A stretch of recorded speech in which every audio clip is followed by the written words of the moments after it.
Chaitanya Prabhu Nityananda Shri Advaita Gadadhar Shivasari Gaur Bhakta Vrinda.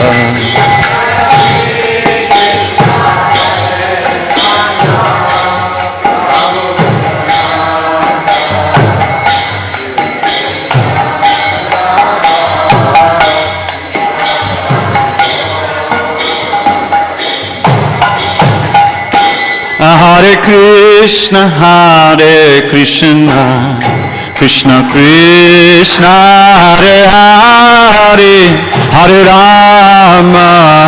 Rama, Rama Rama, Hare Hare, Hare Krishna.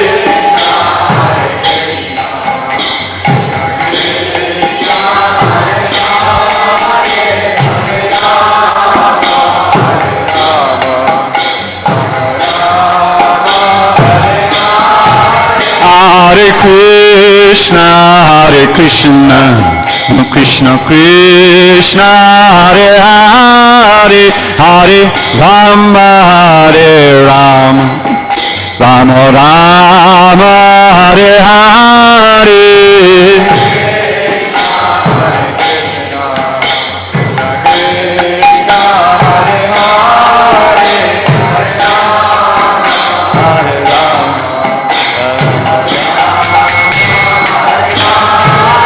Hare Krishna, Krishna Krishna, Hare Hare, Hare Rama, Rama Rama, Hare Hare.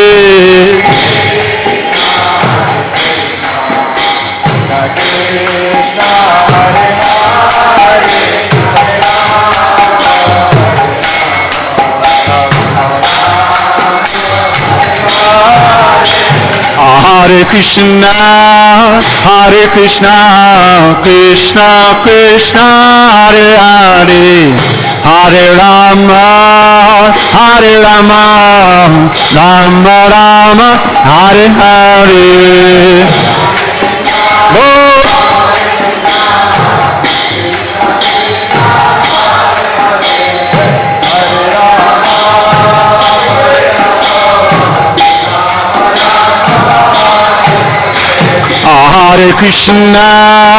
Hare Krishna, Krishna Krishna, Hare Hare, Hare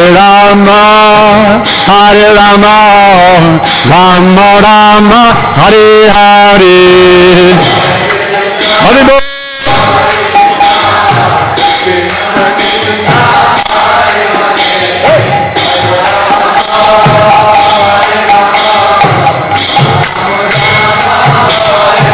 Hare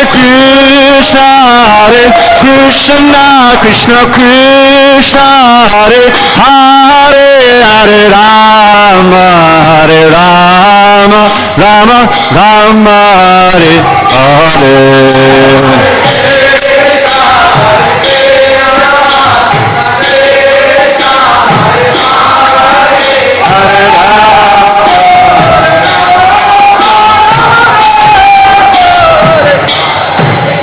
Hare Krishna, Krishna Krishna, Hare Hare, Hare Rama, Rama Hare Hare.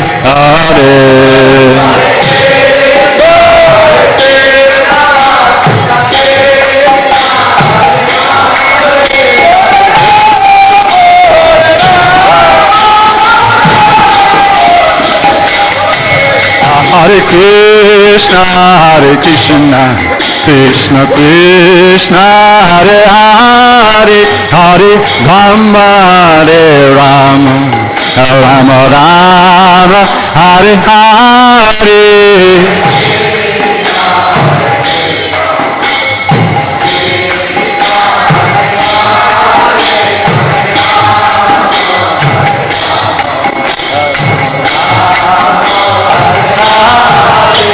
Hare Krishna, Krishna Krishna, Hare Hare, Hare Rama,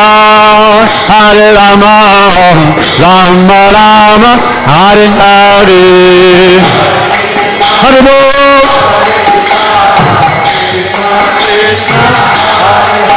Bol.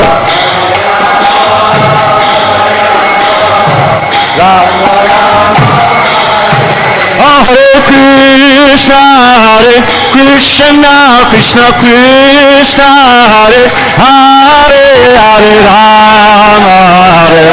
Rama, Rama Rama, Hare Hare.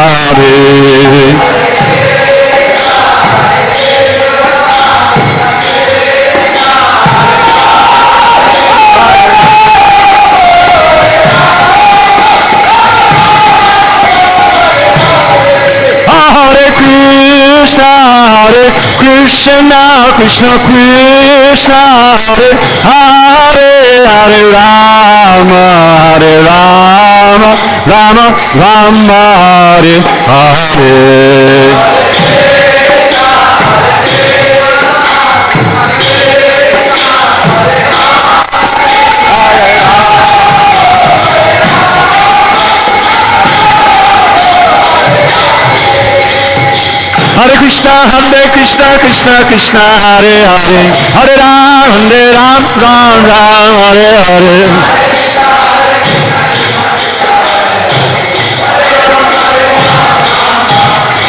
Hare Krishna, Krishna Hare Hare, Hare Ram, Ram Ram, Hare Hare.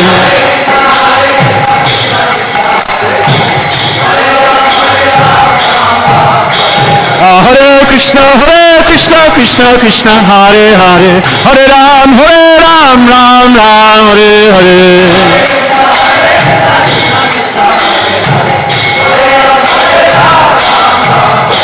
Hare Krishna, Krishna Hare Hare, Hare Ram, Rama Rama, Hare Hare.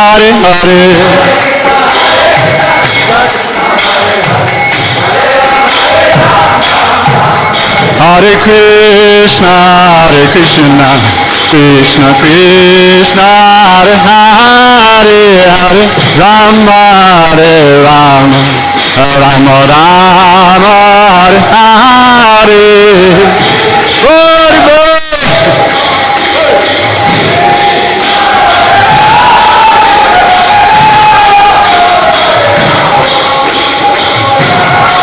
Krishna, Hare Hare, Hare Rama, Rama Rama, Hare Hare. Hare Krishna, Krishna Krishna, Hare Hare,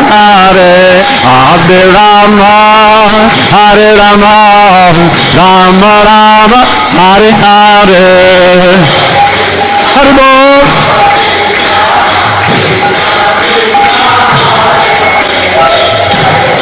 Hare Bol. Hare Krishna, Krishna Krishna, Hare Hare, Hare Rama, Rama Rama, Hare Hare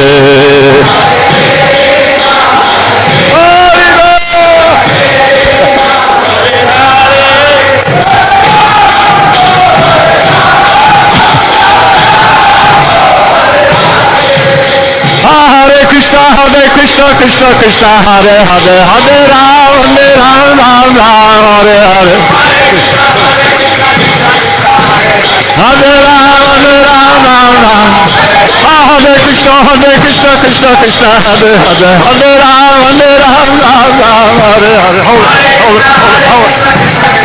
Krishna Hare Hare, Hare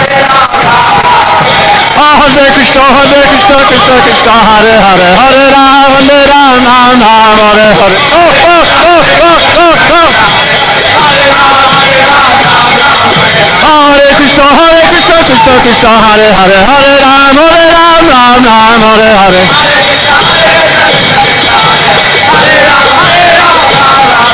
Hare Krishna, Krishna Hare Hare, Hare Ram, Ram Hare Hare.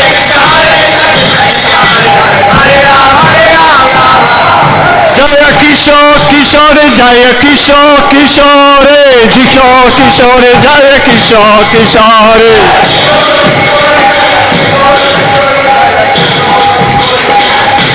Jaya Kishore Kishore Kishore Kishore Jaya Kishore Kishore Kishore Kishore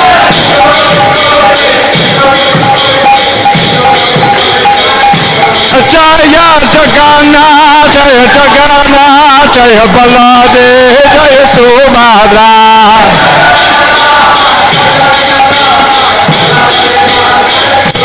Jaya Jagannath Jaya Jagannath Jaya Baladev Jaya Subhadra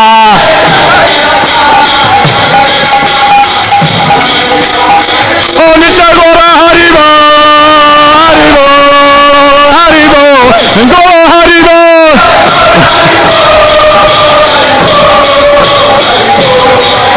Oh Nitya Go Haribo Haribo Haribo Gora Haribo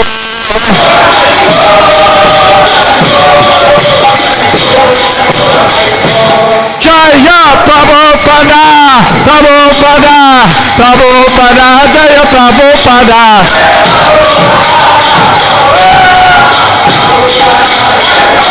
Jaya Prabhupada Jaya Prabhupada Prabhupada Jaya Prabhupada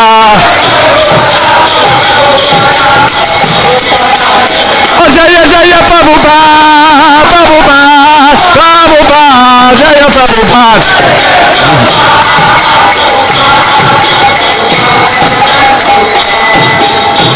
Go Premanande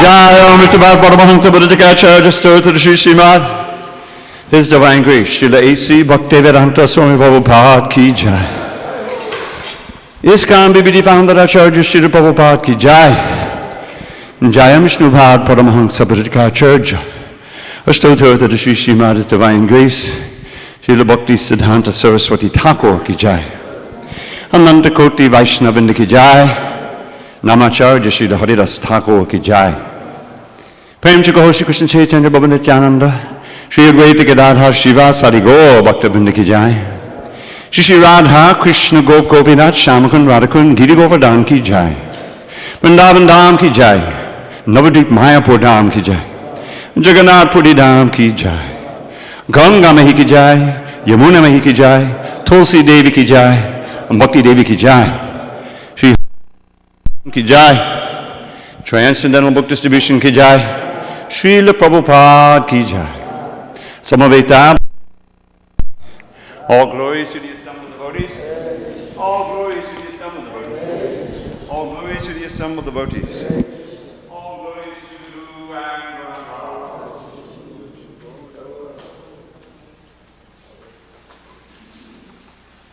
The lotus feet of our spiritual master are the only way by which we can attain pure devotional service.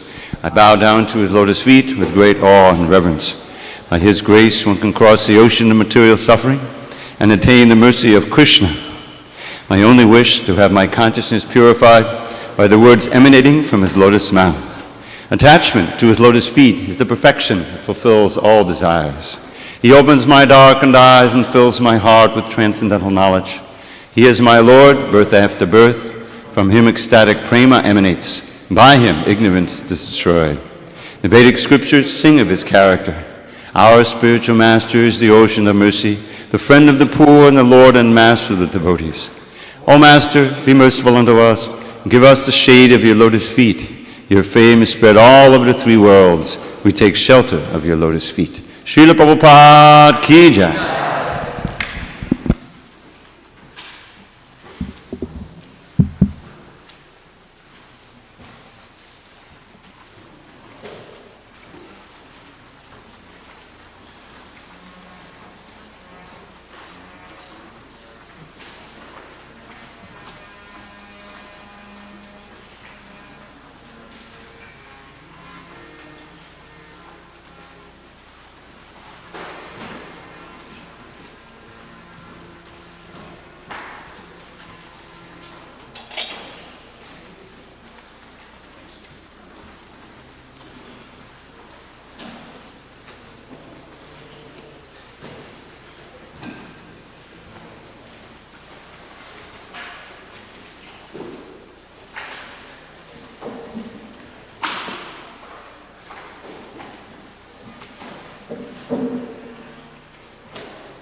Kunja Bihari Radha Madhava Kunja Bihari Jaya Radha Madhava Kunja Bihari Kunja Bihari Gopi Jana Balabha Girivardhari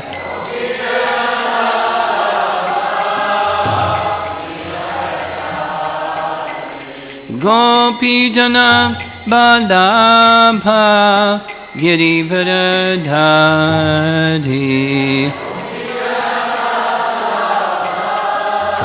Girivardhari Jasodanandana Braja Janaranjana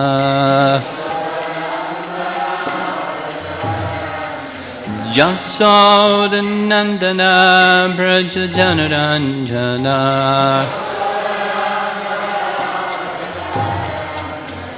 Jamuna Tiravanachadi Yamuna Tiravanachadi Jaya Radha Madhava Kunja Bihari Kunja Bihari Jaya Radha Madhava Kunja Bihari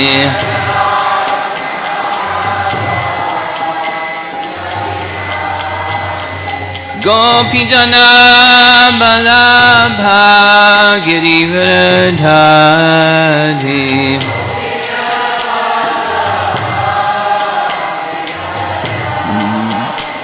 Gopi Jana Balabha Girivardhari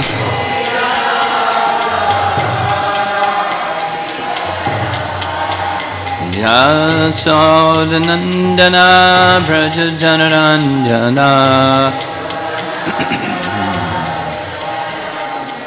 Jasodanandana Braja Janaranjana Jamuna Tiravanachari Jamuna Tiravanachari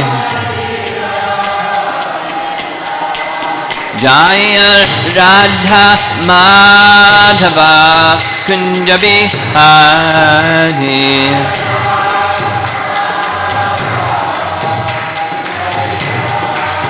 Jaya Radha Madhava Kunja Bihari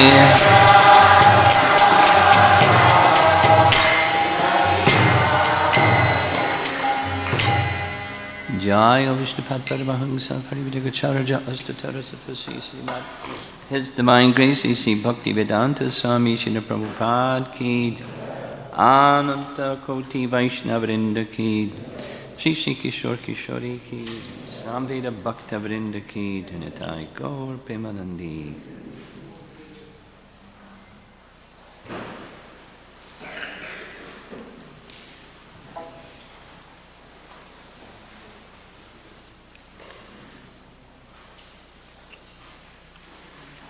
Very beautiful painting, huh?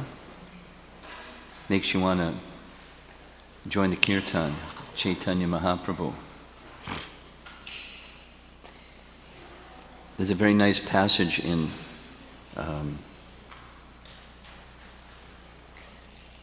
Chaitanya Charitamrita where King Prataparudra, from a rooftop on the royal palace, is seeing the associates of Chaitanya Mahaprabhu come to Puri for the first time, and Gopinath Acharya, who knows everybody, is doing the who's who. And this one is this one, that one is that one, see that one over there, and who they are. And giving a little bio sketch of each person. And the king says, I've seen kirtan before, but I've never seen anything like this before. What is this? He said, oh, this is Prema Sankirtan. Like 2 different levels of kirtan. Just continually chant in association of wonderfully inspired devotees, and that day may be ours.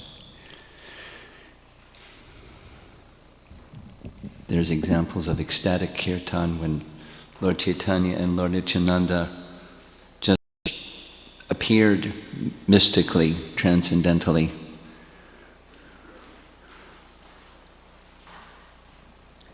I wasn't there for this personally, but I was told that very early in New York City, when the devotees were enthusiastic to have Srila Prabhupada interact with the public, knowing how much benefit they had gotten from his association, they wanted to make a spectacular event for Prabhupada to give his association. So they booked a hall. It was expensive. They didn't have money, but somehow they scraped up the money and rented the hall and advertised and advertised and advertised, and then the event came and there was hardly anybody that came to the event. And they felt really bad. And so after the event, they apologized profusely. Prabhupada, we're so sorry, nobody came. And Prabhupada said, what do you mean nobody came? Didn't you see? Narad Muni was there, Lord Chaitanya was there, Lord Nityananda was there. Didn't you see? When there's ecstatic kirtan, they are attracted.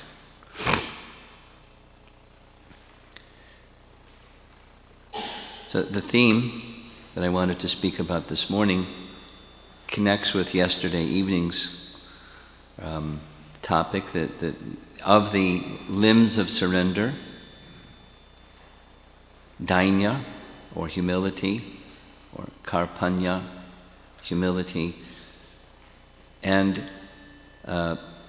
one of the nice things about devotee association and this wonderful literature that Krishnadas Kaviraj Goswami wrote is it gives us examples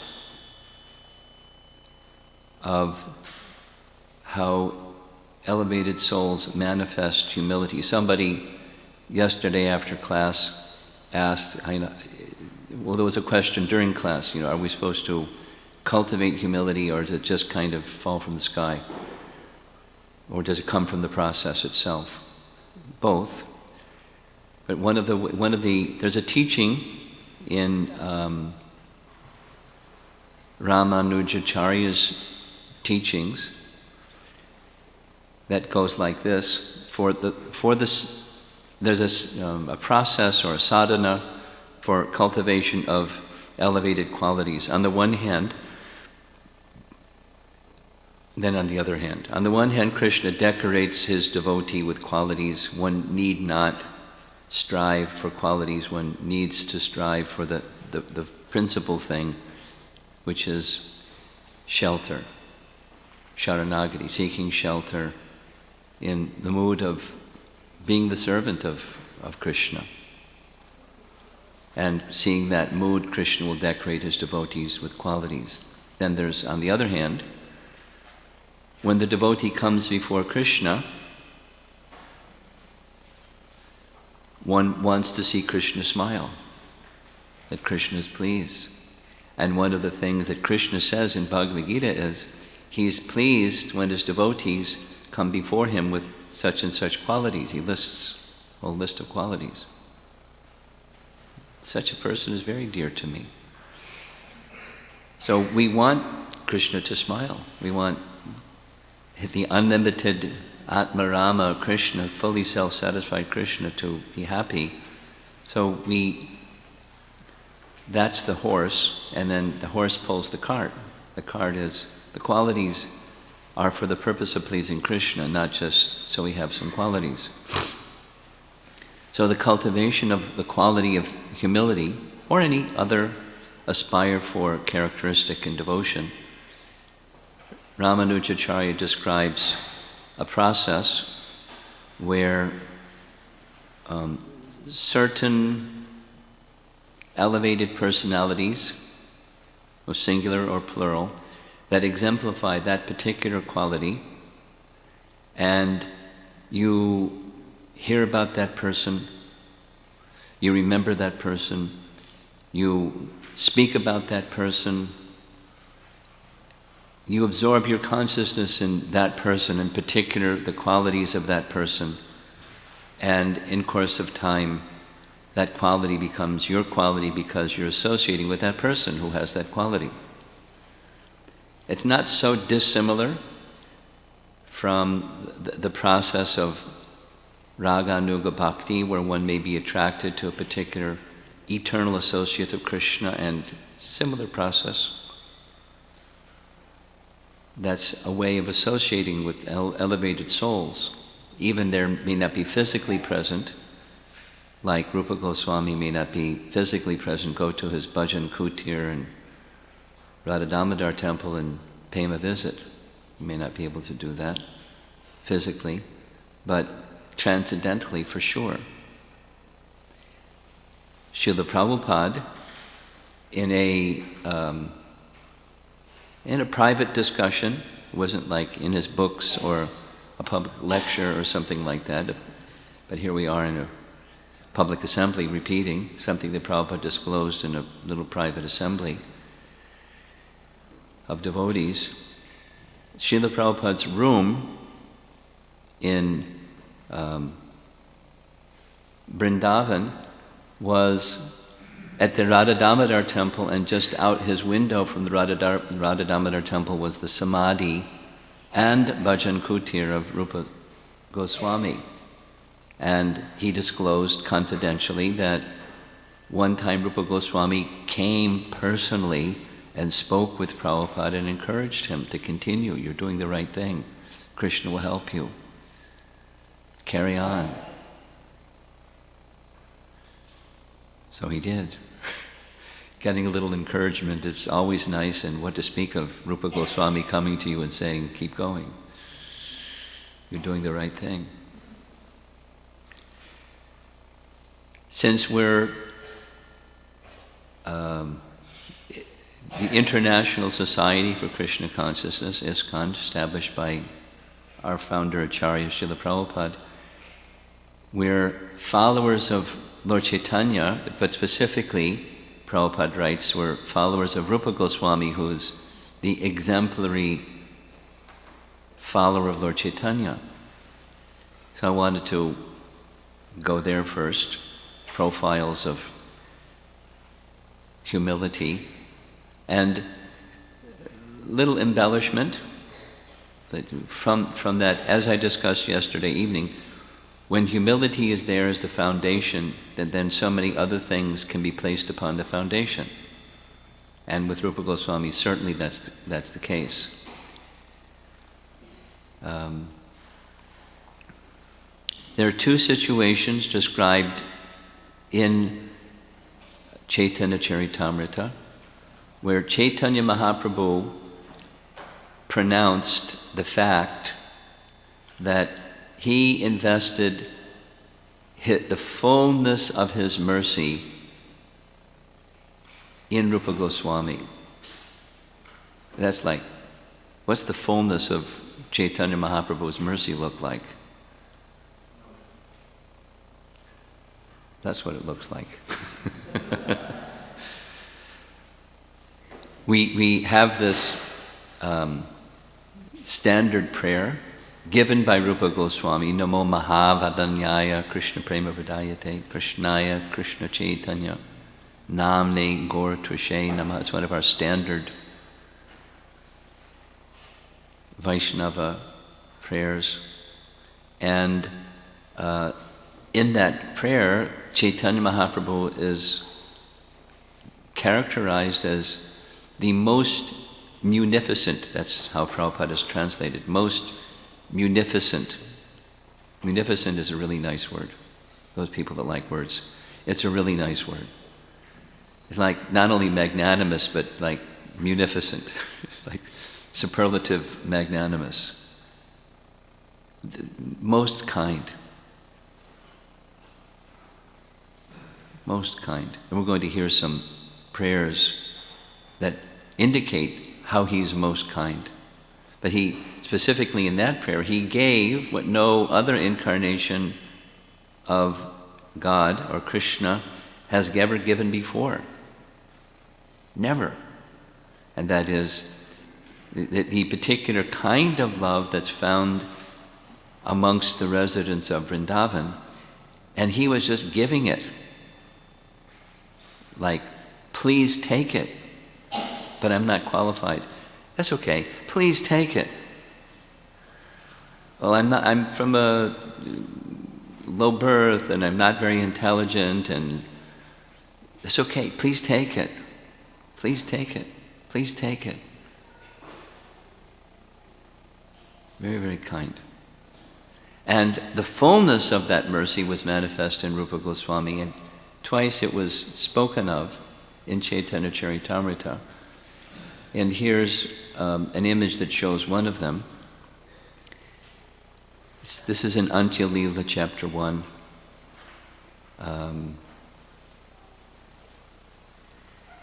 Where the description is that Chaitanya Mahaprabhu was engaged in Sankirtan, congregational chanting in a public forum, and while the kirtan was going on, Chaitanya Mahaprabhu was reciting over and over again a particular phrase, like a song,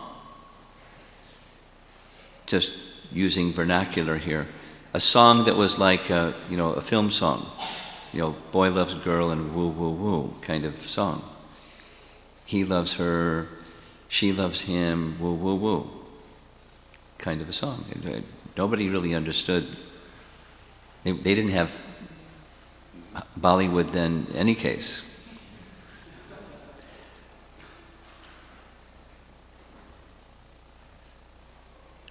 So later, Rupa Goswami, understanding the mind of Lord Chaitanya, he composed a companion verse in Sanskrit that revealed Chaitanya Mahaprabhu's inner feelings.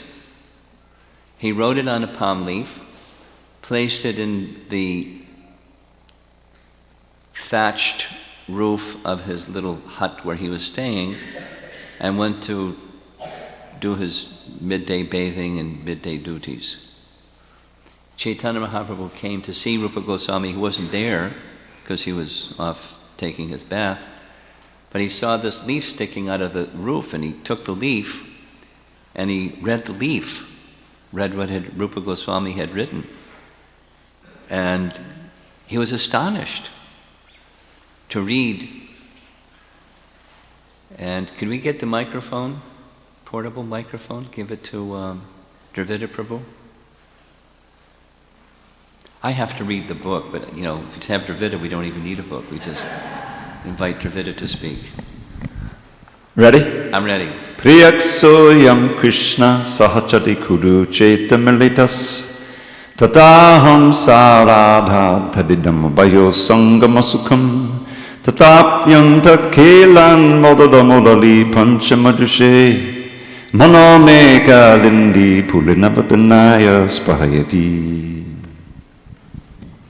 And now your poeticized translation, and then I'll read the Chaitanya Charitamrita version. You have to read the Chaitanya Charitamrita version. Okay. That very personality who stole my heart. Huh? Say it again.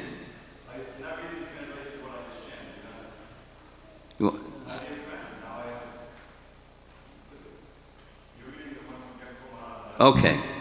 My dear friend, now I have met my very old and dear friend Krishna on this field of Kurukshetra. I am the same Radharani And now we are meeting together. It is very pleasant, but I would still like to go to the bank of the Jamuna, beneath the trees of the forest there. I wish to hear the vibration of his sweet flute playing the fifth note within that forest of Vrindavan. So this verse in the thatched hut ended up in Padyavali, one of the writings of Rupa Goswami, but it's the mood of Chaitanya Mahaprabhu. His feelings inside is he's in the mood of Radharani.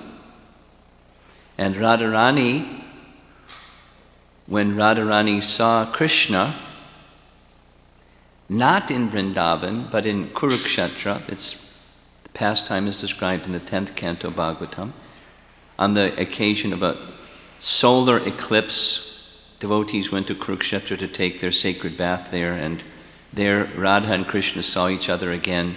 And so seeing Krishna, she was delighted, but it didn't fit. She longed to see Krishna again in Vrindavan.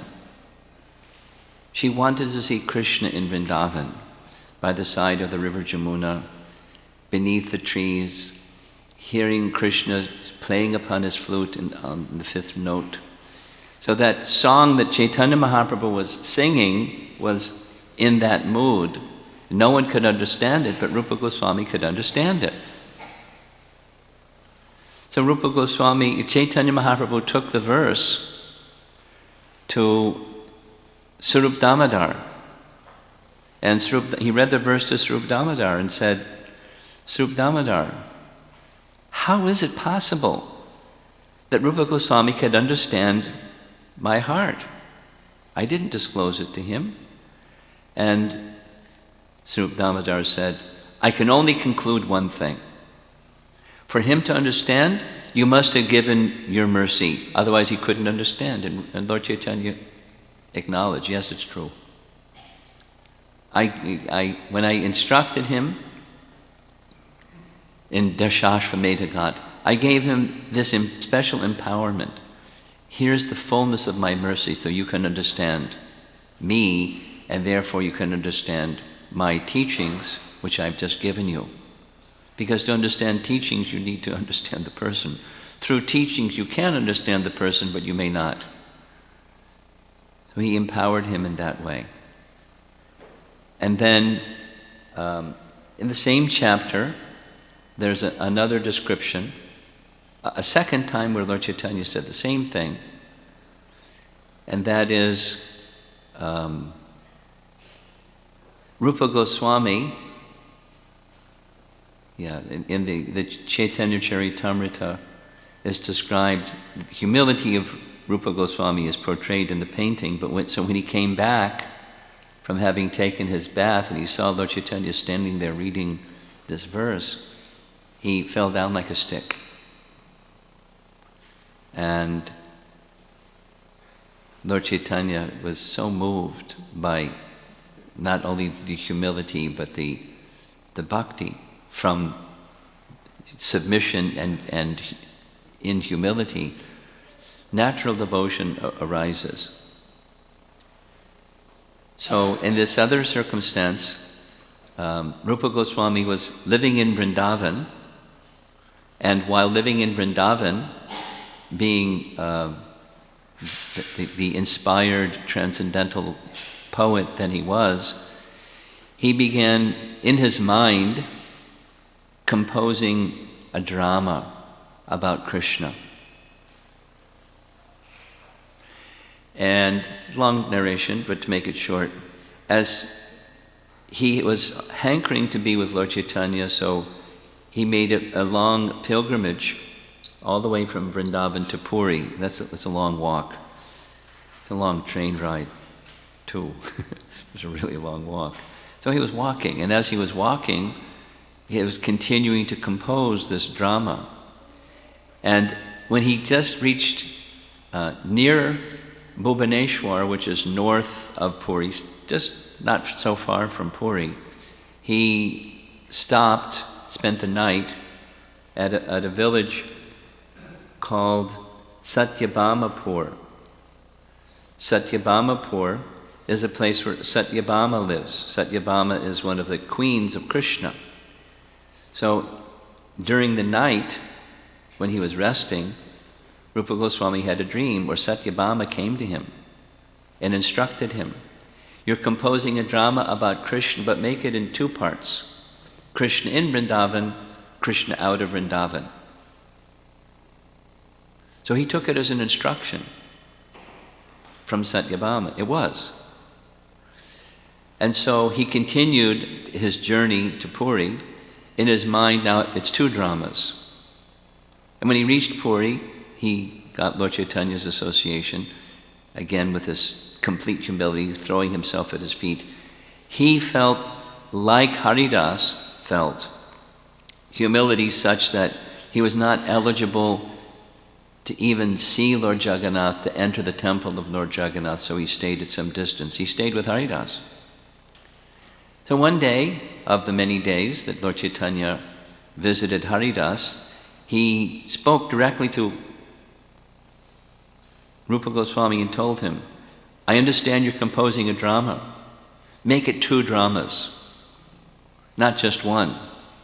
And Rupa Goswami could understand. He's omniscient.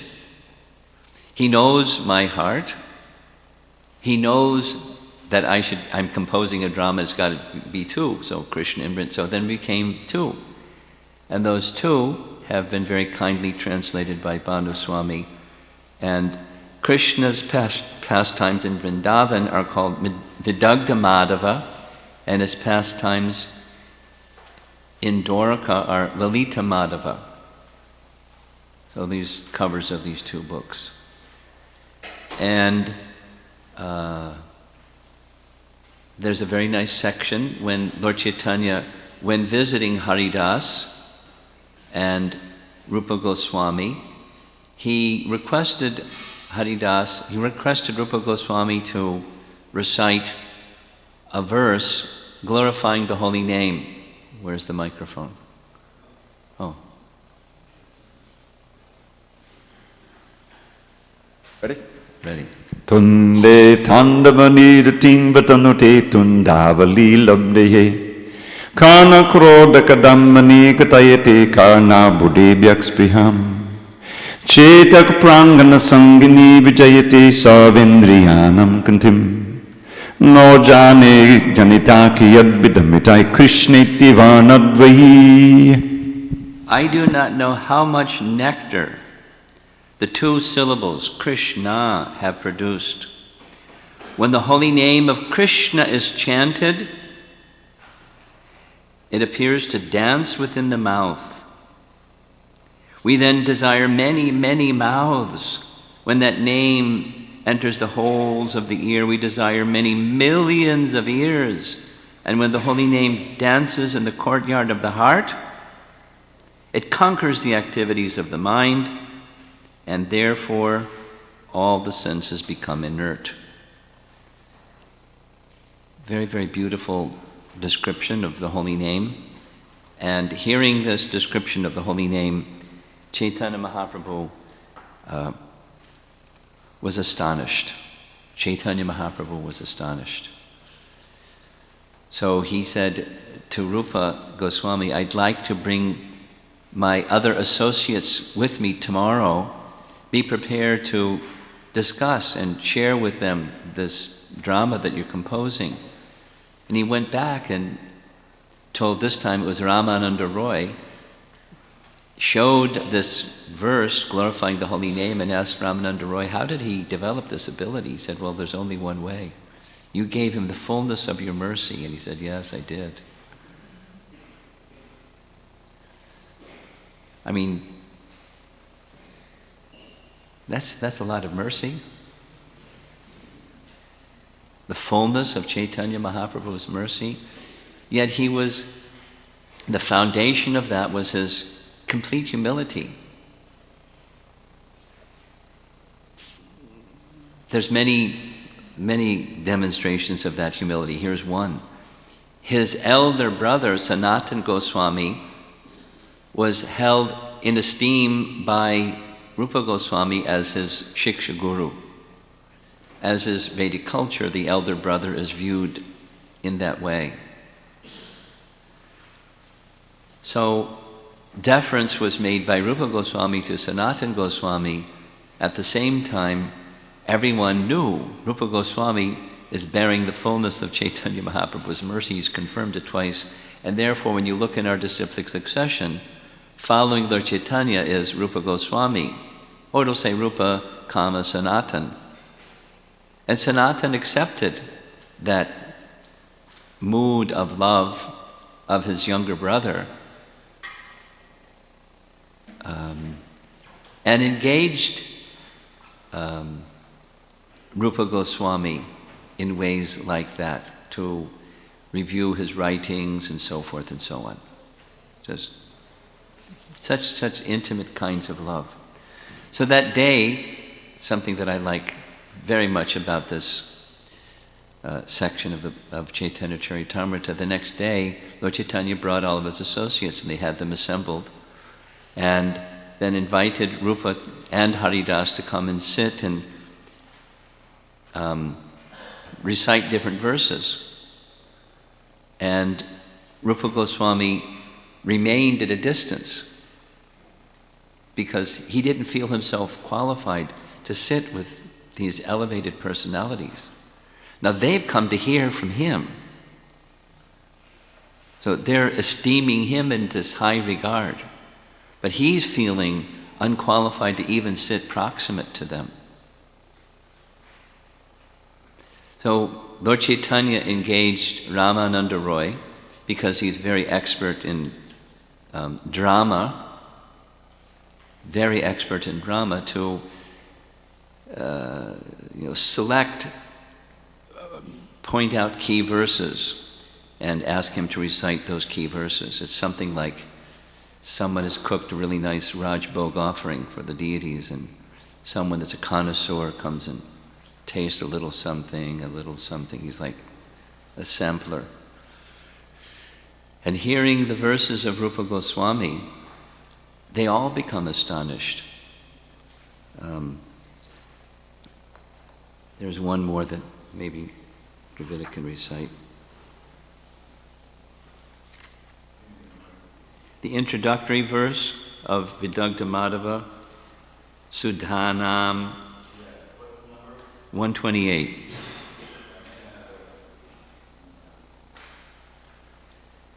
Adi Lila, Antya Lila, chapter 1, text 128. Sudanam Chandrinam Apimodadimon Madadamani Dadana Radhadi Pranayaganasarai Sudabitam Samantat Santapod Gama Vishama Sansara Sadani Panitang Te Trishnam Hadatu Hadilila Shikadini.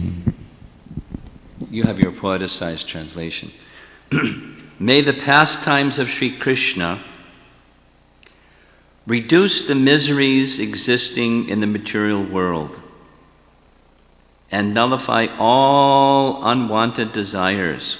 The pastimes of the Supreme Personality of Godhead are like shikadani, a blend of yogurt and sugar candy.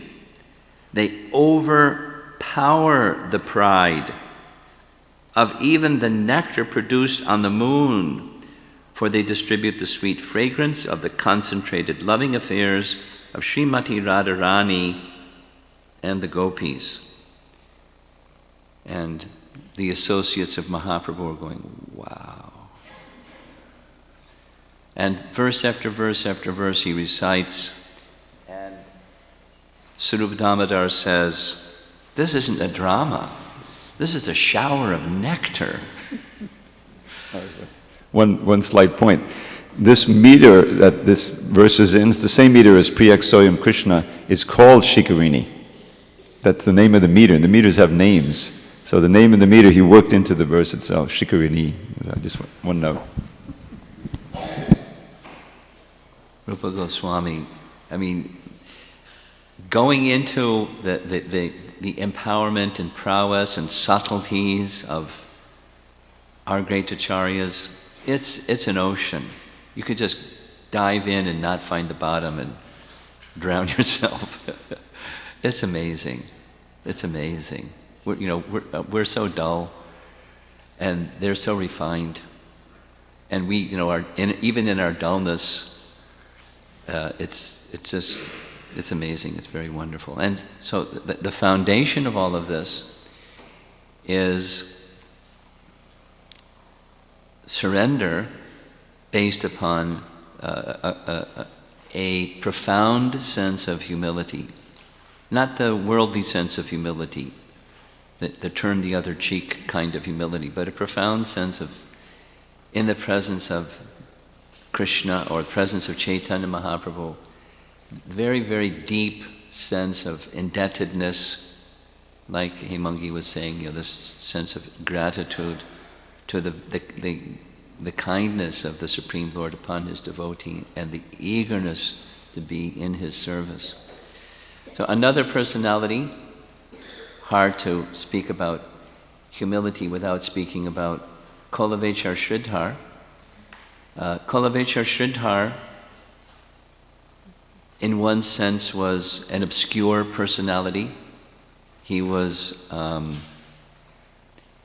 very, very, very, very poor.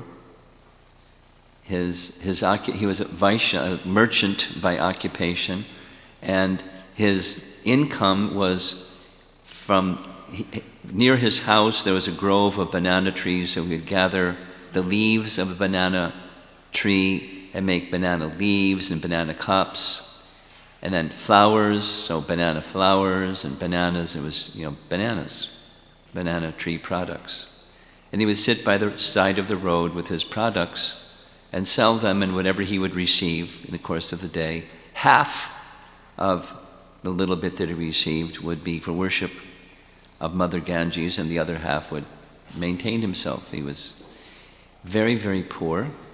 It's described that his clothing had so many holes in it. There was more holes in his clothes than there was clothes.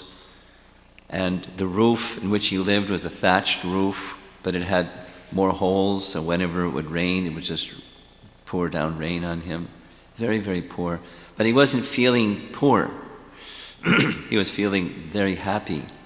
And Chaitanya Mahaprabhu honored his bhakti in a very interesting way, without the details of how Lord Chaitanya would come as a young Brahmin boy or young Brahmin man and kind of tease as a Vaishnava. Well, the system in India is different than the system in America. When you go to a store, there's a price tag and you pay the price, or you don't pay the price. But in India, there's this system that you barter with the merchant. And that's kind of like, their enjoyment. They enjoy the bartering program. In one of the dramas of Raghunath Das Goswami, Danakeli Kamudi, it's a book that describes a pastime where Krishna and Radharani are bartering for a price for her yogurt, and it goes on and on and on and on and on and on and on and on and on and on and on and on and on and on. Like there's a certain relish in, but the way that the bartering is going on is just glorifying one another. It's very different than what goes on in the marketplace in India. So Lord Chaitanya would tease Kolavechar Sridhar, bargaining for, give me a fair price, I'm a Brahmana, give me charity, and so many things. Then he'd come, and Kolavechar Sridhar would finally say, take whatever you want, just don't come back tomorrow. And Lord Chaitanya would come back tomorrow and the next day because he enjoyed his association so much. So on the occasion, this painting is showing an illustration of, on the occasion of the Mahaprakash Leela. It's a long description of that found in Chaitanya Bhagavat, where Lord Chaitanya, rather than concealing his identity as a student or a young Vaishnava Brahmin, he disclosed his divinity and disclosed to each of the devotees their eternal position, aside from the body that they had as his associates in his Lord Chaitanya's Leela, who they are eternally. And this is showing, after inviting, Kulavechar Sridhar was not in that assembly, it was going on at night. And Kulavechar Sridhar's place is quite a distance away from where this kirtan was going on. And it was night, they didn't have street lights. The Lord Chaitanya said, just listen for the sound of Kulavechar Sridhar's chanting his japa, because all night long he chants japa. And just follow the sound of his voice and you'll find him. So they did that, and they brought him before Lord Chaitanya. And Lord Chaitanya ordered him, I want to give you a benediction, take a benediction. And he didn't want to take it, didn't want anything. Just give me your association birth after birth. You can do with me whatever you want. You can come and tease me all you like, it's okay. Just give me your association birth after birth. Then Lord Chaitanya showed his form of Krishna Balaram to Kulavechar Sridhar. This is, the altar and flowers leading to the altar. Very beautiful painting. So again, mercy comes to one who is meek and humble. There's a biblical saying, the meek shall inherit the kingdom of God, or something to that effect. So this meekness, it's not, there's a transcendental quality of this meekness. I want to read a little bit about also, maybe less known amongst the devotees, but Murari Gupta, a very wonderful associate of Chaitanya Mahaprabhu. Murari Gupta was elder to Chaitanya Mahaprabhu, and his profession was that of a physician.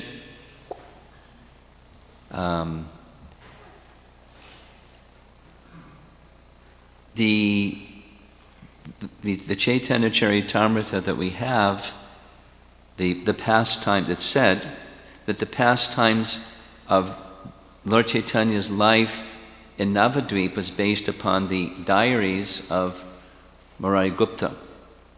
He was learned, and he kept diaries, and those diaries then became the basis of what Krishnadas Kaviraj wrote about the pastimes before he reached Puri. And the pastimes in Puri he received from hearing from Raghunath Das Goswami, and that thus we have Chaitanya Charitamrita. But very, very intimate associate of Chaitanya Mahaprabhu. The section that I'm going to make reference to from Chaitanya Charitamrita is when the devotees, Lord Chaitanya has completed his South India tour, and he's now back in Puri, and notice went to the devotees in Navadvip, Lord Chaitanya is back, come see him. So they come. First they have to have a big festival in honor that Lord Chaitanya is back, and then they come. And one by one they come before Lord Chaitanya, and just a little, get the flavor of this. The first person who Lord Chaitanya greets is Advaita Acharya, as in our Jai Shri Krishna Chaitanya Prabhu Nityananda Shri Advaita. So he greets Advaita Acharya first and offers his appreciation of his devotion. Then next comes Vasudev Datta and his son Mukunda Datta. Vasudev Datta, Lord Chaitanya loved him very much because of his compassion, without the detail, because of time. One could easily just go on in Gaura Leela and just go on and on. So he says to Vasudeva that although your son Mukunda I've known since childhood, we went to school together. We're very, very dear friends and associates, but when I see you, I'm even more pleased than when I see him. This is my heart. And Vasudeva is very humble and says, I can understand that my son received your mercy before I did, and therefore I consider him spiritually senior to me, although he's by age younger than me. And so I hold him in that regard. He's senior to me because he received your mercy first. Then Lord Chaitanya said, I've come from South India and I have 2 books, and I'd like to make a gift copy to you of these 2 books. And one of them is Brahma Samhita that he found in the course of his travels. And I would like you to please make copies and have the other devotees make copies. So it's mentioned that everyone started making, because they had to be printed by hand. They didn't have printing presses at that time. Then next is Srivas, again in our Panchat, Srivas Adi Gaur Bhaktavrinda. Srivas was there with his 3 brothers, and Lord Chaitanya, they fell at Lord Chaitanya's feet, and Lord Chaitanya said, you 4 brothers have purchased me by your devotion. And Srivas said, no, it's the other way around. We have been purchased by your affection, all 4 of us. Then Shivananda Sain, there's a really nice verse I want to read. Shivananda Sain speaks. What's interesting, because it's a verse that's spoken or written by Jamunacharya. So interesting. He's speaking a verse by a previous acharya from another disciplic line. It's a beautiful verse. Do you know that one too? 151. Madhya Lila, chapter 11, text 151. Nimajjato Nanta. Madhya 11, 151. Nimanjito nanda bhavana vantas chiraya me kulamavasi labdha tvayapi labdham bhagavandi danim anuttamam patramidam dayaya. The verse translation is, O my Lord, O Unlimited One, although I was merged in the ocean of nescience, I have now, after a long time, attained you, just as one may attain the seashore. My dear Lord, by getting me, you have obtained the right person upon whom to bestow your causeless mercy. Very beautiful. Shivananda Sain was amongst all the associates that had traveled from Bengal. He was the senior. He was like looking after them all and seeing to their needs, and just like an elder caring for all the juniors. He was elder in that way, and yet he's considering himself completely at Lord Chaitanya's mercy. Again, humility. And that humility being a springboard for shelter taking. Then comes Murari Gupta. It's very beautiful.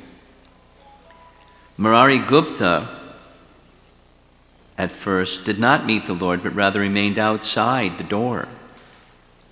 He wouldn't even come in, falling down like a stick to offer obeisances. When Lord Chaitanya could not see Murari amongst the devotees, he inquired about him. Thereupon, many people immediately went to Murari, running to take him to the Lord. Thus Murari Gupta, catching 2 bunches of straw in his teeth, went before Sri Chaitanya Mahaprabhu with humility and meekness.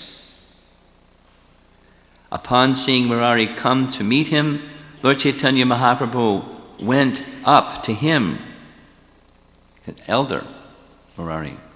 But Murari began to run away and speak as follows: "My Lord, please do not touch me.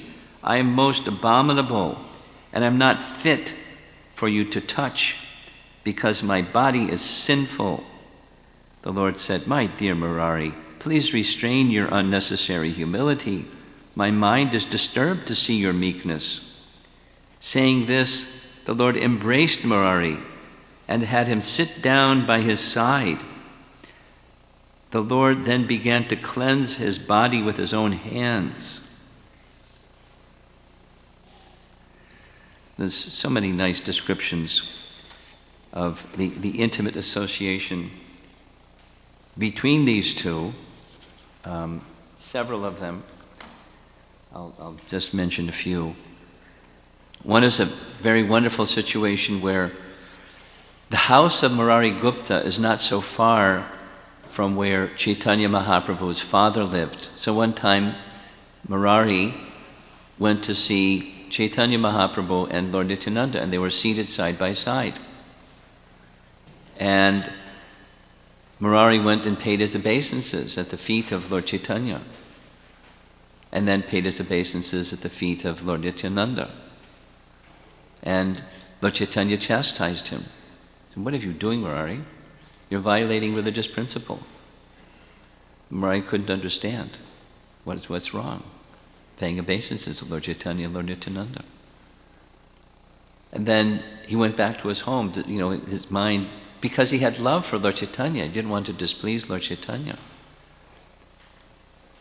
Then in a dream, Lord Nityananda and Lord Chaitanya appeared, and they transformed themselves into Krishna and Balaram, and Krishna was indicating, "You should offer your respects, he's my elder brother." So Murari went the next day and paid his obeisances at the feet of Lord Nityananda. And then to Lord Chaitanya. And Lord Chaitanya said, "What are you doing, Murari?" I'm just doing as you've ordered me." Lord Chaitanya was very pleased. He gave him some betel nuts to chew. So then Murari went back to his home, and he told his wife to prepare rice. And he took the rice that she prepared and threw it on the ground and told her, "Now prepare some more." And she prepared some more. He took that rice and threw it on the ground. And again, his wife thought Murari's gone mad. He was making offering in his very special way to Lord Chaitanya. And these pastimes are described in this book, but it's also mentioned in Chaitanya Charitamrita that during this Mahaprakash Leela, Lord Chaitanya indicated to Murari that Murari was Hanuman. And he said, "You are Hanuman and I am your Lord, Ramachandra," because Lord Chaitanya is the avatari, the source of all avatars. And for that reason, Murari had this affection for Lord Chaitanya, while at the same time he was Ram Bhakta, he was the devotee of Lord Ramachandra. Another pastime was Lord Chaitanya instructed Murari, "You should just worship Krishna." Murari didn't want to displease Lord Chaitanya, but he couldn't give up Lord Ramachandra, so he couldn't sleep at night. He didn't want to disobey Lord Chaitanya, but he couldn't give up Lord Ramachandra. So he came back the next morning delirious. "I can't give up Lord Ramachandra. You've asked me to worship Krishna alone. I can't do that. I'm disobeying your instructions." Lord Chaitanya embraced him and said, "You're a true devotee. Your love for Lord Ramachandra is deep in your heart. I just wanted to show the world the quality of your love for Lord Ramachandra."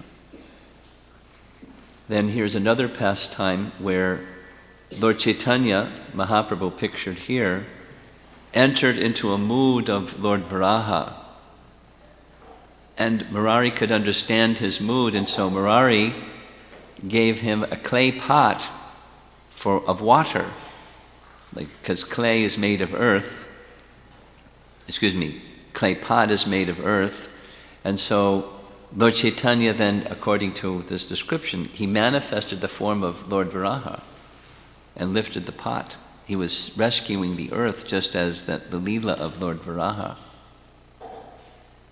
Then another time Lord Chaitanya was in the mood of Lord Vishnu, and Murari understood his mood, and so he had Lord Chaitanya get on his back. I'll be a Garuda and you'll be Lord Vishnu and I'll carry you wherever you want to go. He just had such an uncanny love for Lord Chaitanya. On another occasion, Murari Gupta, this is Murari Gupta, entered a mood where he didn't want to see Lord Chaitanya's disappearance. He had too much affection for him. He couldn't bear Lord Chaitanya's departure. So he decided, foolishly, that he would take his life before that terrible thing happened. So he got a sharp knife, specifically it's described, the kind of knife that's very hard. It's hard enough it can carve and shape conch shells, make carvings into the side of the conch shell, and he kept it in a place hidden. Lord Chaitanya came one day and said, "Give me your knife." And Murari said, "What knife? What are you talking about? What do you know? I don't have a knife." Lord Chaitanya said, "Give me your knife." "I don't have a knife." And Lord Chaitanya went to exactly where Murari Gupta had hidden a knife and took the knife. Said, you can't do this. You're my devotee. You've surrendered to me, that your body belongs to me. You can't take your life. There's service for you. You can't do this. And left. Murari fell to the ground. Complete, although he was elder, as was Haridas Thakur, elder, but this mood of humility pervades the life of a devotee. And in the case of Prahlad Maharaj, this is now moving from Chaitanya Leela to Bhagavatam. In our morning verse, we read about Prahlad Maharaj being glorified by Lord Nrsingadev, that Bhaktanam Sarvesham Prati Rupa Drik. Nrsingadev's confirming that you are the best example of my devotee. So he's the best example in many ways, but one of them certainly is his humility. In the purport of that verse, Prabhupada recites the 12 Mahajans, and amongst the 12 Mahajans, Prahlad is one, and Prabhupada then confirms, amongst the 12, Prahlad is the best example. So if you want a good example to follow, Prahlad's a good choice to pick, because his mood, Prahlad's mood, is likened even to that of Haridas Thakur. So when Lord Nrsingadev appeared in this world to protect Prahlad, and the demigods all assembled wanted to honor Lord Nrsingadev, but their prayers were inadequate, they came to Prahlad and invited Prahlad to come before Lord Nrsingadev to offer prayers. And the first prayers of Lord Nrsingadev, the first prayers of Prahlad were just statements of humility. That's a beginning of devotion, is with humility, or the converse. Without humility, how can there be devotion? How can there be submission in devotion? So he cites his disqualification. I have no business coming before you.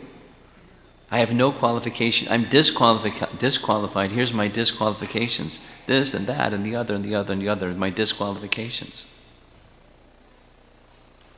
But the demigods, they've asked me to do this service, so I have to do the service. I can't say no. But there's one thing I do know, and that is you're merciful. Very important. One thing I know is you're merciful. So even the offering I'm going to present as paltry, insignificant.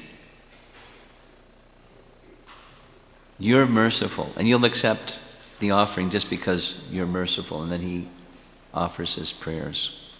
I'm going to end with another personality from Srimad Bhagavatam that's well known by all of us, Sudama Brahman.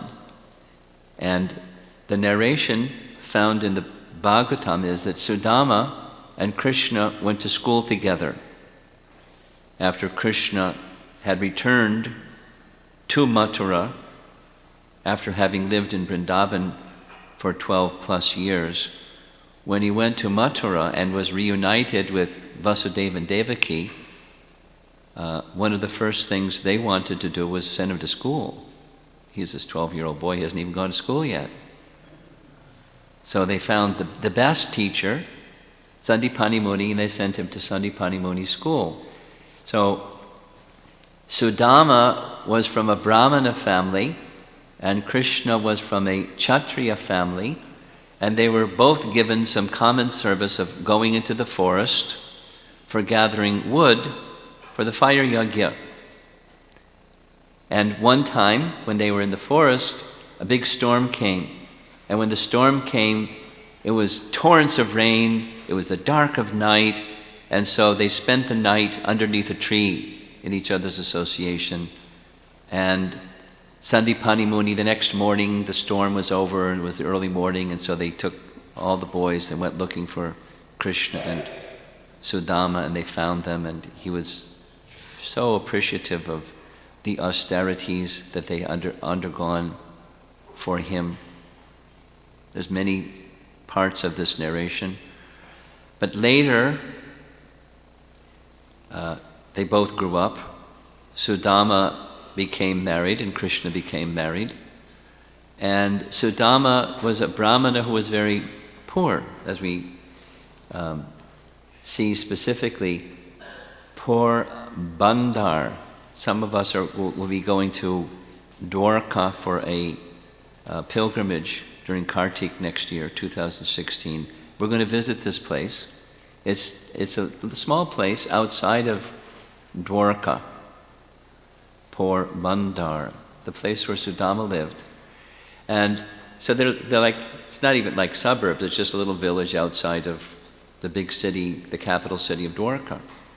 And the wife of Sudama was very concerned about her husband's condition. They were so poor, and she hardly had anything to eat. And in not a nagging way, in a very loving way, she was concerned about her husband's welfare and said, "You have a very dear friend. You went to school with Krishna. Krishna is not far away in Dwarka. Surely he'll be kind upon you and give you some assistance. Brahmanas can receive charity from kings. So why don't you go visit your friend, Krishna?" And repeating, those of you that are married know how wives can do that. And so he went. And what he's carrying is a gift for Krishna, very important part of this Leela. It's a bag of broken rice, because they were so poor they didn't have proper rice. That's all they had. So that was the gift that he brought to Krishna. So he's entering into Dwarka, and here's Krishna seated on the throne with Rukmini, and Krishna's getting off the throne to come and greet his very dear friend Sudama.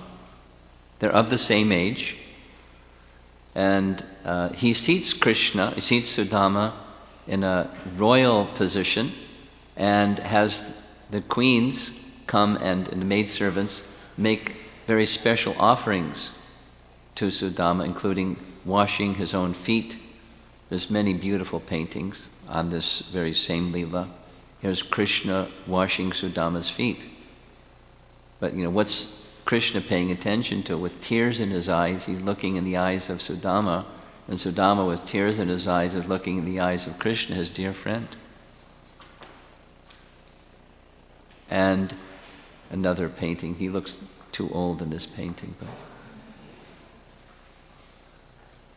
Krishna is washing his feet, taking this humble position. And then they spent their time together just discussing wonderful, enjoyable topics together. Eventually Krishna said, I see you're holding something behind your back. What is that? And he snatched it, and it was this rice, and he started eating from the rice. And once and twice and third time, there's different versions of this, but Rukmini held his hand saying, no. And one sense was, this is not fit quality for you. And another sense is, how will you repay him? You're the all-opulent Supreme Lord, but the love with which Sudama has offered what he has offered is, how are you going to repay him? How can you repay the love of your devotee? We'll hear some more about this too. There's this nice description in relation to this particular exchange with Sudama. If one makes friendship with Krishna, one will never be cheated and will get all help. This is Prabhupada's words in a purport. The friendship with Krishna indicates rasa. It goes beyond just surrender. It's the intimacy of a particular kind of love with Krishna. So Sudama had that rasa with Krishna, friendship. And if you, through submission and through intimacy of love and service, you become so connected with Krishna, ma suchaha. Don't worry.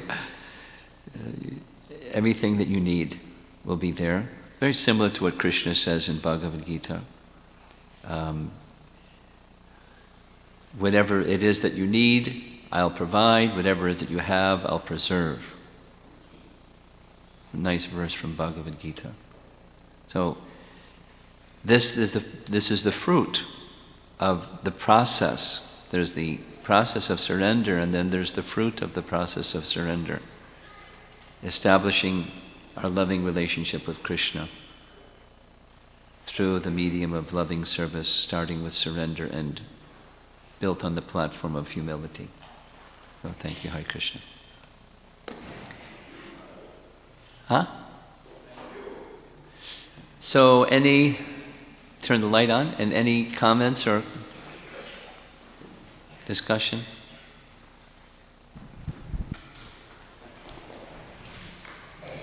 Thank you, Davida, for your sloka recitation.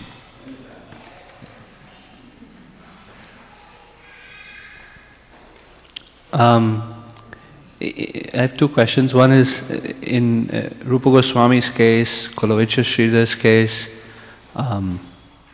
Murari Gupta, and even Haridas Thakur, all of them had hesitated to take association or be in the association of Chaitanya Mahaprabhu, feeling themselves unqualified.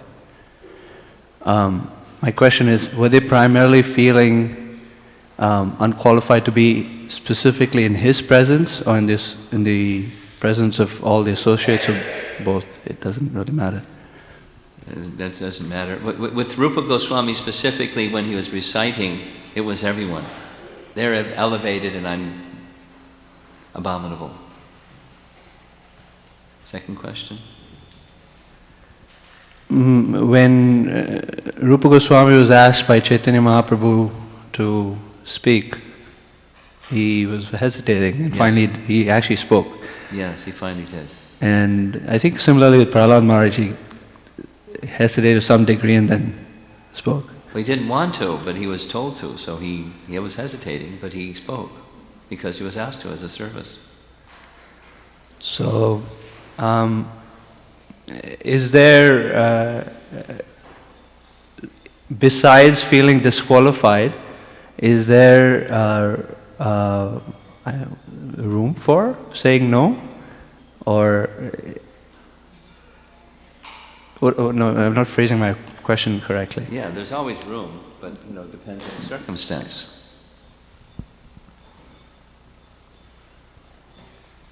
Because feelings of disqualification could make one feel, I don't want to move forward. But but because the order is there and the request is there. Without going into detail, there's, for the purpose of this particular gathering, a person or two were asked to speak something and they requested to not speak something because. So there's room to decline. But then if asked, no, speak anyways, then you speak anyways. In the mood of service. There's room. Does that answer your question? Okay. So well. Guru Maharaj, I've been trying to take all this wonderful information and how it applies to me. Thank you. And also thinking, like Dravida Prabhu say, we're in the foothills of this Saranagati process. Yeah. And all these qualities, humility, being conscientious that we're dependent on Krishna, Guru and Krishna, those are also in the foothill. And there is the desire of cultivating these qualities. So we make the endeavor to make conscientiously try to apply, to be humble and to be submissive to Guru and Krishna, and all the angas of Saranagati. But where is that? What kind of obstacle or what kind of situation can just, sort of derail that effort? Because it happens. Offense. It happens. Offense. Can you elaborate on that, Guru Maharaj? Using the phrase of Haridas Thakur, then in turn Jiva Goswami,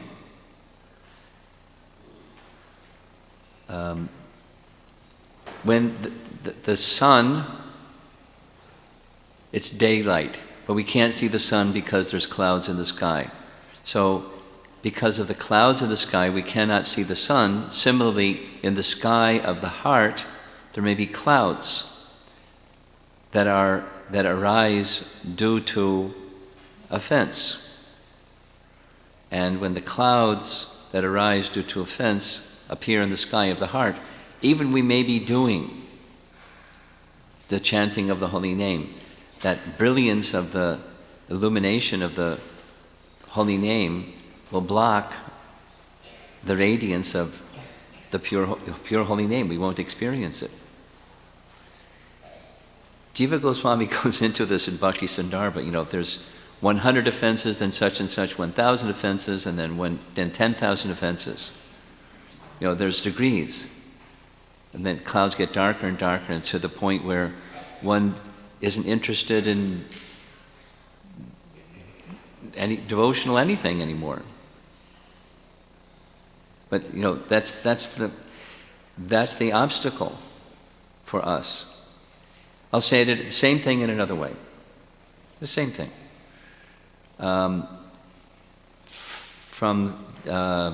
This is from Tattva Sandarbha, because I just studied this a lot.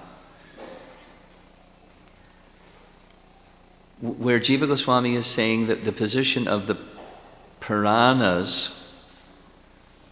are not only equal to the Shruti portion of the Vedas, they're more important. He gives different reasons.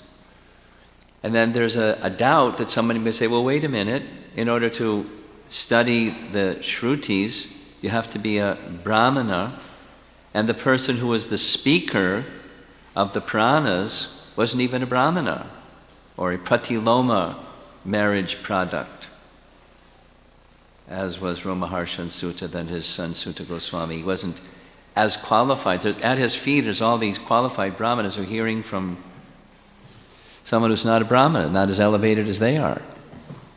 And to that doubt, Jiva Goswami writes, similarly, the holy name can be chanted by anyone. And the holy name is, there's verses he cites. It says, they're the fruit of all the Vedas. So the Brahmanas can study the Shrutis, but anyone can study the Puranas. And anyone can chant the holy name. The eligibility to chant the holy name is for anyone. Then into his commentary, Sarvam Samvadani, he says, it's like a but. But in previous ages, because the holy name is so powerful, only qualified Brahmanas would chant the holy name, and they'd be embedded within Vedic mantras that only Brahmanas could have access to. So therefore, Lord Chaitanya made access to the fruit of all the Vedas, the holy name, available to anybody, everybody. Therefore, it is very important to avoid the offenses against the holy name, because it can be extremely beneficial and it can be extremely detrimental. That's the obstacle, is offense against the holy name, 10 in number. So we should be very careful. That's the obstacle. Stay the course, carefully guard against the 10 offenses. Not like be in fear and trepidation, but be very careful. Like Prabhupada gives the example of a razor. You can be used to shave, but if you're not attentive, you can cut yourself. You have safety razors, you can still cut yourself. It's a good instrument. Be very careful.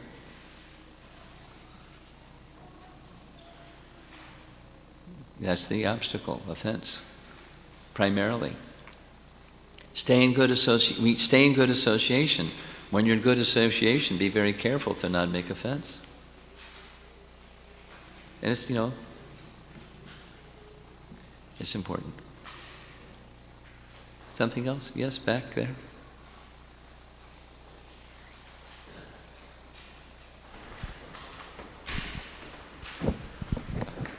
Hare Krishna Maharaj, please accept my humble obeisance. Maharaj, you mentioned that one should surrender with profound sense of humility and not have the worldly understanding of humility. My question is, can you elaborate more on what is that profound sense of humility? Although you did. What I said was that Rupa Goswami and Lord Chaitanya's associates had a profound sense of humility. And then we're not going to be very profound because we're just beginners. But a spiritual sense of humility is different than the material sense of humility. I'm just editing your statement a little bit because you misquoted me. And the spiritual sense of humility is very simple. Prabhupada, God is very great, we're very small. Therefore we should serve Him. The position of being the spiritual spark, part of the supreme fire, Krishna. The part is meant to serve the whole. So it's that's keeping it very simple, but it's a spiritual conception of who we are in relation to Krishna. We're very tiny.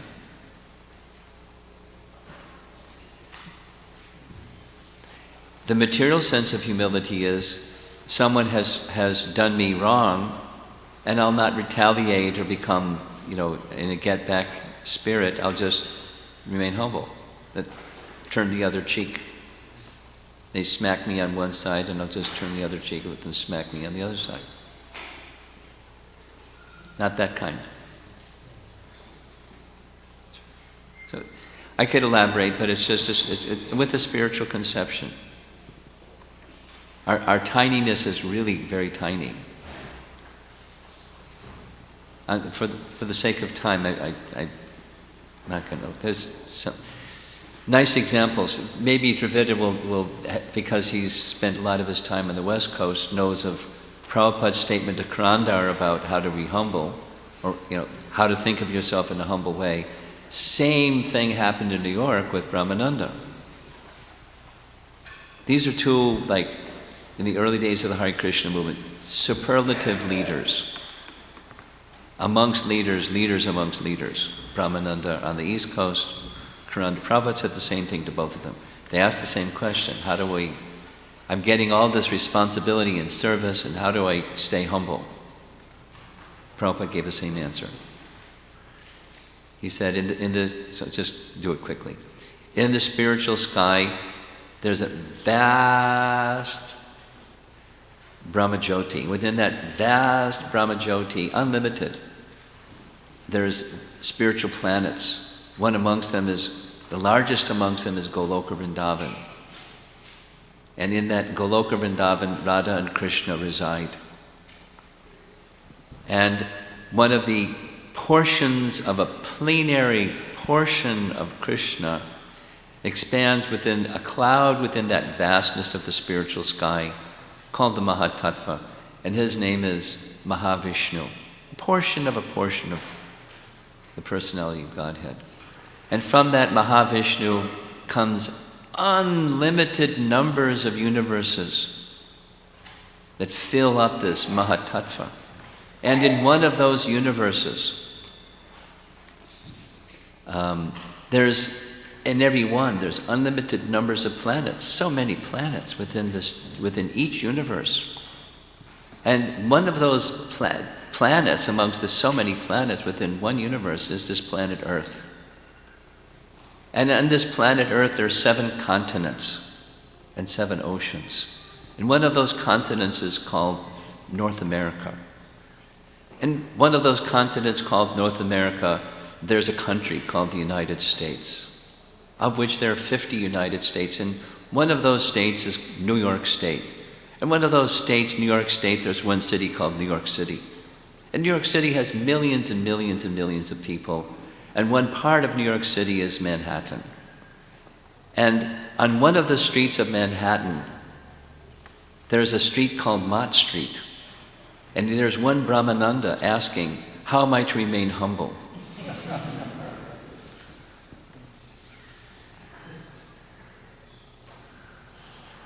In relation to Krishna, we're insignificant. But just remember who we are. It's a profound, it leads to, so the profoundness of Rupa Goswami was not only just knowledge, remembering my tininess, but feeling quite insignificant and quite unqualified. That's the profoundest. Like he wouldn't even sit in the company of these exalted souls, although they've come to honor him.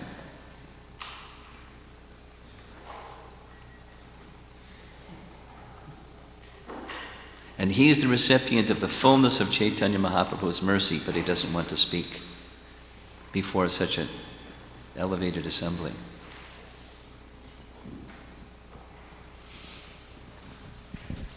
Thank you, Maharaj. One last question, two questions, and we'll end. Thank you, Subal, for running the microphone. Humble service. When you were presenting on the life of Haridas Thakur at the 26th 2nd Avenue program, you read something to the effect that shyness and humility were different qualities. Well, they're different manifestations. Shyness, this is my understanding. Dravida, this is a language or semantic question. Shyness, so you please add something if you want to. My understanding of shyness is it's primarily a behavior. It's a feeling, but connected to that feeling is a behavior. And humility is the focus of the term. Humility goes to a feeling, the feeling of insignificance, diminutive sense of ego. And shyness is, at least my sense of etymology, it's more a behavior. Yeah? Yeah, please.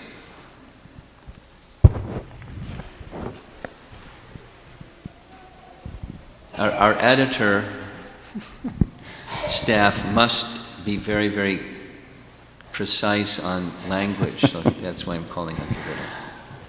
Well, without consulting the Shastra, namely the dictionary, just so I could do that. Shyness is a quality. There's some overlap, obviously. They're not mutually exclusive. They kind of support each other. But shyness, as you say, is you generally feel that, oh, this is the wealth of ladies. You know, it's not that men can't be shy, but ladies are, shyness is that a lack of putting yourself forward and being retiring and kind of, that's the kind of behavior. Humility is because, as you said, it's an internal state. Yeah. I heard this once at a japa retreat, and you can take it or leave it, but it's kind of struck me. And it's not from our Shastra, but it's from one of these guys, the 7 best ways of behaving or something. Humility doesn't mean to think less of yourself, but to think of yourself less. And from that means, and that's an important concept, because to think less of yourself can result in depression and paralysis. I can't do anything, right? But now we see some of that in here, but really what happens is that if you think less of yourself, you're thinking of the Lord, you're thinking of your spiritual master, you're thinking of the Vaishnavas. And in your position as well, you see the great qualities in all of them in relation to yourself. But the impetus is that it inspires you to act, because you may be humble, but they're so great that, he can empower me. And the perfect example is Prabhupada's Markani Bhagavad Dharma. You can see Prabhupada is so determined to follow this, even if he would die trying, right? And then he comes off the boat, and it's like, I'm completely unqualified, I can't speak. But this is your mission, I'm your puppet, if you want, you can empower me. And on that basis, which is utter humility, he went forward. So and Prabhupada was anything but shy, right? He would challenge the the presidents or anybody, the scientists, but he was extremely humble. So with Haridas, thank you, Dravida. With Haridas, he was extremely humble.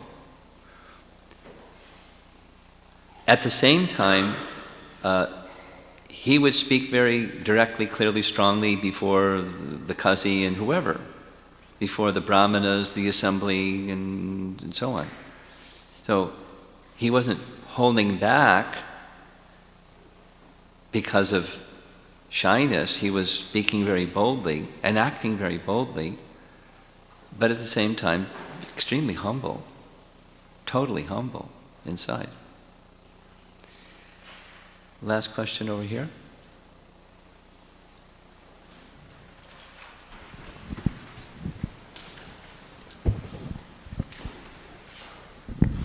Hare Krishna, Guru Maharaj, please accept my humble obeisances. Maharaj, this is from Radhatudi Mataji, who's watching online. My question is, even though it feels very attractive hearing all the wonderful qualities of these devotees, I still find myself struggling with becoming a proper receiver of the mercy and accessing the mercy from my heart. Sometimes the light goes on and some shift happens, and then the curtain closes again and it gets difficult to access the mercy again. How can I access this mercy in a more sustained manner? How can I access this mercy in a more sustained manner? In a more sustained manner. Well, abhyasa. That's by, the example given by Srila Prabhupada is the child's capacity to walk comes by repeatedly tumbling and getting up and walking and tumbling and getting up and walking and eventually walking without tumbling. So, abhyasa.